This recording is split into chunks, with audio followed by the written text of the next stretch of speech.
We've talked a lot on this show about the threat to free speech. It turns out it's very real. Here's one example.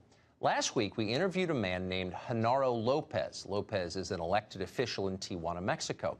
He's exactly the kind of person you'd think a lot of American journalists would want to talk to. For months, the media have demanded that the migrant caravan from Honduras must be admitted into the United States. Once it gets here, they've told us, our country will be greatly improved by its presence. That's how immigration works. Okay, it turns out we can test that hypothesis. That very same caravan, the one they've been telling you about, is now encamped in Tijuana. It's been there for weeks. Simple question, has the caravan made Tijuana better? Genaro Lopez would know the answer. His job is to represent the citizens of that city. We've invited Lopez on twice to ask about the caravan. Here's some of what he told us. Seems that somebody's cleaning up garbage. Is there a lot of trash there? There's a lot of trash because what I was trying to tell you, the 360 grew to 6,200, and that's when it got out of hand. So we got another facility. It's a big concert hall where you can have like 10,000 people under a roof. That was on December 3rd. 10 days later, we invited Genaro Lopez back onto the show to see how Tijuana was doing. Nobody else in the media seemed interested in what had happened to the caravan. As long as the migrants remained in Mexico, they couldn't really be used to attack Donald Trump, so the press moved on to the next dumb, shiny thing. But we were interested. Here's what Lopez told us. Things aren't getting better. They're probably getting worse. Last weekend, we issued an ultimatum to all the Hondurans and Guatemalans that are camping out here on the street. They're blocking the street and they're doing all their necessities, trashing the street. Problems are still going on. There's been like 280 arrests. Before it was only for drug possession and being drunk in the streets. Now it's for breaking and entering into homes. Trashing the street, doing drugs in public, blocking traffic, breaking into homes. That's not at all what CNN promised us. Was Genaro Lopez one of those white nationalists the New York Times is always warning us about? Did he make the whole thing up, pictures and all, for his own sick, bigoted reasons? Possibly. Or maybe, and this was our conclusion, there could be a lesson here for the United States. Here's what we said that night on the show.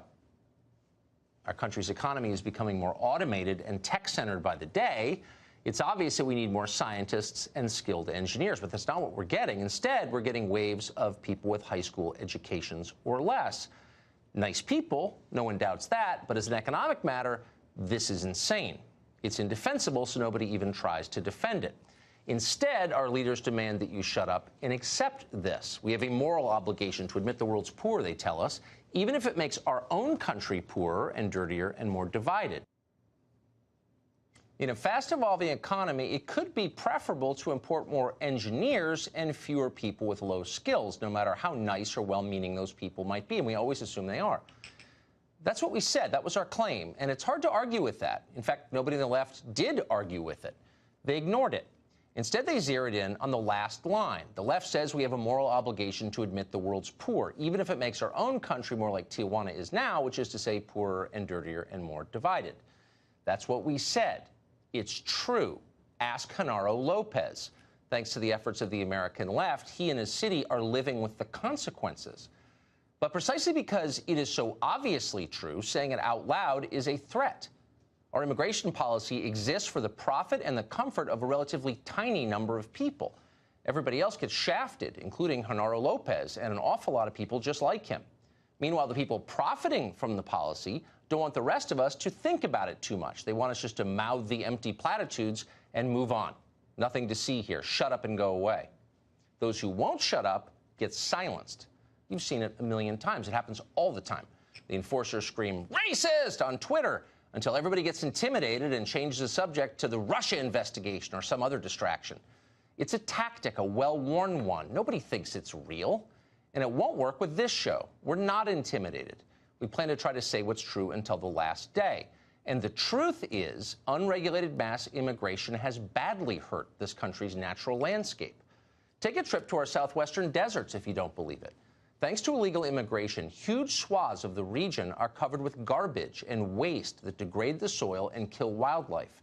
The Arizona Department of Environment Quality estimates that each illegal border crosser leaves 6 to 8 pounds of trash during the journey into our country.